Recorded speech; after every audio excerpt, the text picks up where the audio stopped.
fact, were victimized by the gun shooting that we've seen. It's so incredible to see so much of it of late. And advocates have worked really hard to do something about it. I've been at this work for a long, long time, and I know how hard it is, and I know what it takes to get it done. I was there 30 years ago, the last time this nation passed meaningful gun safety laws, and I'm here today for the most significant law to be passed since then, for the last 30 years. I'd like to thank the leaders and members of the House and Senate for working together to get this done. I especially want to thank the families that Jill and I, many of whom we sat with for hours on end across the country. So many we've gotten to know who lost their souls to an epidemic of gun violence. They lost their child, their husband, their wife. Nothing is going to fill that void in their hearts. But they led the way so other families will not have the experience and the pain and trauma that they had to live through. From Columbine to Sandy Hook to Charleston, Orlando, Las Vegas, Parkland, El Paso, Atlanta, Buffalo, Uvalde, and for the shootings that happen every day in the street that are mass shootings that we don't even hear about. The number of people killed every day in the streets. Their message to us was do something. I don't know how many times we heard that. Just do something. For God's sake, just do something. Well, today, we did. While this bill doesn't do everything I want, it does include actions I've long called for that are going to save lives. It funds crisis intervention, including red flag laws. It keeps guns out of the hands of people who are a danger to themselves and to others. And it finally closes what is known as the boyfriend loophole.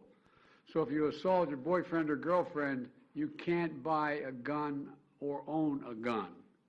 It requires young people aged 18 to 21 to undergo enhanced background checks. It includes the first ever federal law that makes gun trafficking and straw purchases distinct federal crimes for the first time. It clarifies who needs to register as a federally licensed gun dealer and run background checks before selling a single weapon. You know, this also provides historic funding to address youth mental health crisis in this country, especially the trauma experienced by the survivors of this gun violence. Look, it invests in anti-violence programs that work directly with the people who are most likely to commit these crimes or become victims of gun crimes. Today, we say more than enough.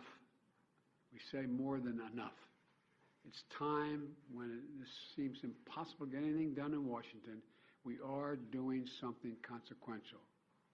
If we can reach compromise on guns, we ought to be able to reach compromise on other critical issues, from veterans' health care to cutting-edge American innovation and so much more. I know there's much more work to do, and I'm never going to give up. But this is a monumental day. God bless us with the strength to continue to work, to get the work that's left undone done, and the lives lost that can't be saved, that are obviously gone, but will be an inspiration for us to do more. I'm not going to sign this bill into law.